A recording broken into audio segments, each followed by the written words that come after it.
घर एक समूह होता है जिसमें माता पिता होते हैं,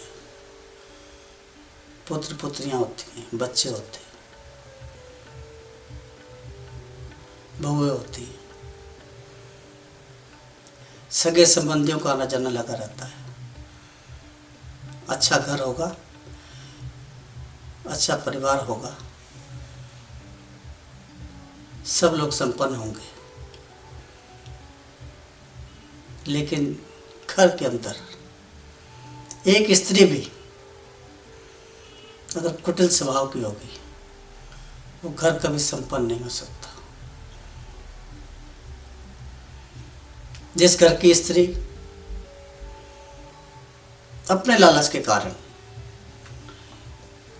या अपने बच्चों के लालच के कारण या अपने पति के लालच के कारण, अपने भाई के लालच के कारण, अपने पिता के लालच के कारण, अपने बहनों के लालच के कारण, अपने पति की जेब से, अपने ससुर की जेब से, अपनी सास की जेब से मौका मिलते ही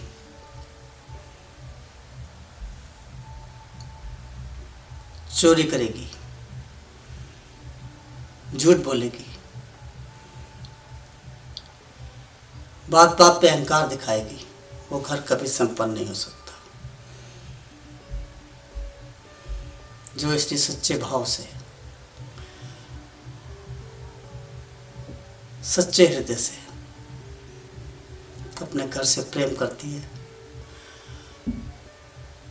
वो कभी भी किसी प्रकार से भी दुखी रह सकती है, लेकिन चोरी नहीं कर सकती।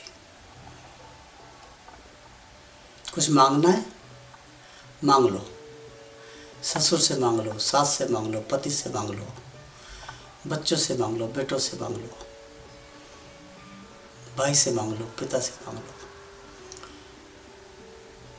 मांगने वाला देने वाले से बहुत बड़ा होता है। देने वाले को प्रसन्नता होती है कि मैं इस काबिल हूँ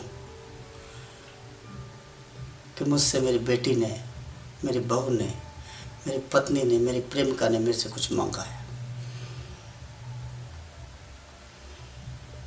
तुम एक चीज मांगोगे ना, देने वाला तुम्हें दो चीज देगा, एक अपनी तरफ से देगा।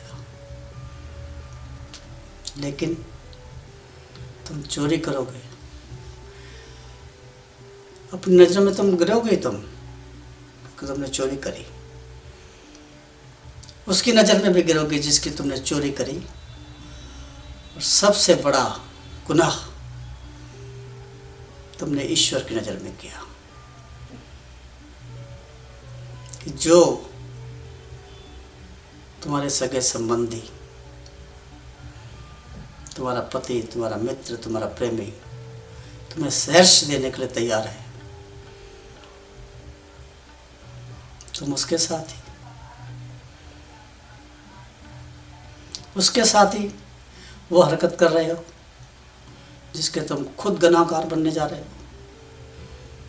ईश्वर तुम्हें चाह कर भी माफ नहीं कर सकता। इंसान तो क्या माफ करेगा, प्रभु भी क्षमा नहीं कर सकते। उस क्षमा के लिए ना तो कोई शब्द होते हैं और ना शब्दों में कोई अर्थ होता है। इसलिए अगर आपने कोई गलती करी है तो उसके लिए आप क्षमा मांगे और आगे से ऐसा ना करने का प्रण लें। यही मेरी उन लोगों से प्रार्थना है जो इस प्रकार के कार्य करते हैं। बस केवल इस बात को ध्यान रखना, करना ना करना तुम्हारे हाथ में है, तुम्हारे हृदय में है, तुम्हारे पास है। जो मैंने समझाना था समझा दिया, आपकी समझ में आए तो अच्छा,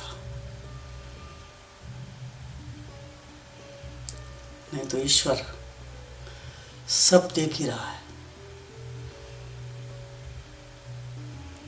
उसकी निगाह में तुम क्या हो क्या नहीं हो